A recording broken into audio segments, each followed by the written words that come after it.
just want to thank you for coming along to the creation of this beautiful little cheese board. But before I do that, I'd like to start by acknowledging the traditional owners of the land that I create on, the Wurundjeri people of the Kulin Nation, and I pay my respects to their elders past, present, and any elders emerging. It is my absolute privilege to be able to create the amazing artworks that I do on the land that they once owned. So this is a close-up of the cheese board that we're doing today. This is created with a reverse pallet swipe or a loaded pallet swipe, however you'd like to call it. This is one of my favorite techniques that I do now. And this is just being created on a nice little small cheese board. So I'm very much looking forward to taking you through this process. So here we go. Here you'll see I already have my cheese board wrapped and ready to go. I've taped up my back. I have run the tape halfway around all the side. I've put my Glad wrap over it to protect it from all the spillage of paint and hands that get paint everywhere. And I have prepared the surface. So now I am just getting my white pillow paint and I am putting that all over my surface, and I'll pop it around the sides as well. So the important reason we use a pillow paint is you want something for your design to glide over. If you just whack your design straight down onto your canvas or your board, it's got nothing to smoothly move by. So what it tends to do is it tends to roll over on itself and you lose it. So this is why we use pillow paint. Because I'm doing a swipe, I'm actually not using a huge amount of pillow. So I'm just putting enough pillow down to cover my surface so that my design has something to stick to and glide through. Now I'm doing a reverse swipe or a loaded palette swipe, depending on what you call it. I just call it a reverse swipe. It's where I do everything backwards. So I've got my swiping tool on my little bit of wood there, and I'm loading it up now with my cell activator. So I'm putting my cell activator down first. So I've just got titanium white cell activator there, and now we load our colors in reverse. So I'm starting with this little Piggy Brulee, which has got some beautiful gold shimmers to it. So that's why you can just see it sitting on the swiping tool now. I'm following it up with this little Piggy Abalone. Oh my gosh, which is just a stunning color, where it just, again, has some more of that gold shimmer to it. Then we're going with a turquoise color. I think this is from Atelier. It's just a nice, beautiful turquoise. This is going to be, as you saw from the photo, a very blue set color palette. And then we're adding some Curelean, I think it's called Curelean Blue. Cerulean Blue maybe. I'm not sure how everywhere pronounces it, but it's just this really nice bright blue that I love playing with when I'm doing my blue palettes. So unfortunately this has been sitting around for a while, probably a couple of months, and it's gotten a little bit thick. So hence why it's just going down a little bit clumpy. I should have thinned it out a bit more. I probably should have tested my consistency before I got into doing this, but I was just excited to get to painting. And then finally, as my base color, I'm putting Phthalo Blue down. So that's pretty much the 5 colors that I'm using, plus my cell activator. So now what we do is we quickly flip the swiping tool over and swipe it across our canvas. I had some paint left over, which was great because then I could use that for the handle without actually having to remake another swipe tool. Sometimes when I do boards, I don't always have enough on the tool at the end to do the handle. So I get a smaller palette and redo the process exactly the same again.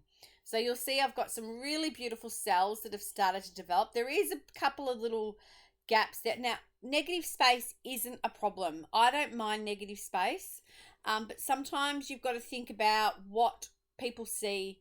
And I have had some comments on some of the cheese boards that I make, oh, there's too much white space there. And I know everyone has their own opinions. Each one's art, is different, and everyone sees art differently.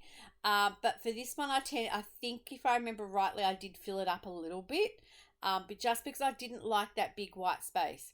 So I'm just giving it a spin now, just to see where it goes and what it does and if it shifts.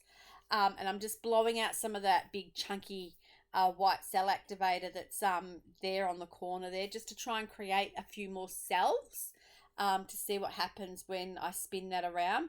The one that's really important here is I have to spin very carefully, because my board's not, I've had to center my design on the board, otherwise I will lose it all over one edge. So because of that, when I'm spinning on my spinning tool, it's lopsided, so it's top heavy. So where the base of that board is, it the risk of it slipping off or falling off when I'm spinning, if I spun too hard, is huge. So I've just given it some gentle spins. The good thing is, because I didn't use a huge amount of paint, I don't have a lot of paint that I need to remove. So I'm just trying to shift the design around a little bit to try and fill up some of that little white gap. But other than that, I'm pretty happy with how this board looks and how she's come up. The colors are just gorgeous. And now that she's resined, I call everything I make a she. Even though I name my boards after male names. My coasters, I think, are females, my boards are males. Or is it my boards are male names and my coasters are I can't remember. But I have a system, I have a book of names that I just mark off every time I upload onto my website, so that every piece I do has got a different name. And I decided to just buy a book of names because I kept struggling with ideas on what to call my pieces. But there you go. This looks like it's pretty much done. I actually didn't end up going back and filling in those little gaps. I thought I did. I must have done that on one of the bigger pieces instead of this one. Sometimes when you've got a smaller piece, you actually don't need to fill in all those little spaces that you see. And remember, you see it. Somebody else doesn't see it. So we are our own worst critics when it comes to creating art. So you'll see that I actually pulled the board down because I am trying to move some of the piece somewhere. So I'm just giving it a little bit of a tilt now, just to see if I can shift some of that design around a little bit. Unfortunately, I was doing it off camera. But yeah, you can just see I'm trying to probably move some of it back down towards where that white gap is, to see if I can get some of that paint towards the edge there.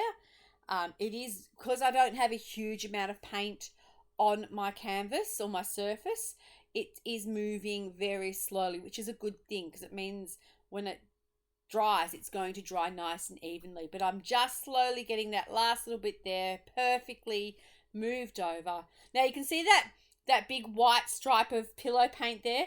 That is the prime reason I cover my boards, either with Glad wrap if I've got some around, or with tin foil, or sometimes I find plastic bags that I've accumulated from somewhere and I use those, because then I don't have to clean my board at the end of the process. So there we go. That is pretty much this baby almost painted and done. I don't show the resin process. If you want to see the resin process, I do have a video that I made earlier on. I can't remember what number it is, but I'll put it in the comments section, that shows you how I go from go to woe in making my straight lines, which then includes also how I resined. But I'm just tilting this design around a little bit.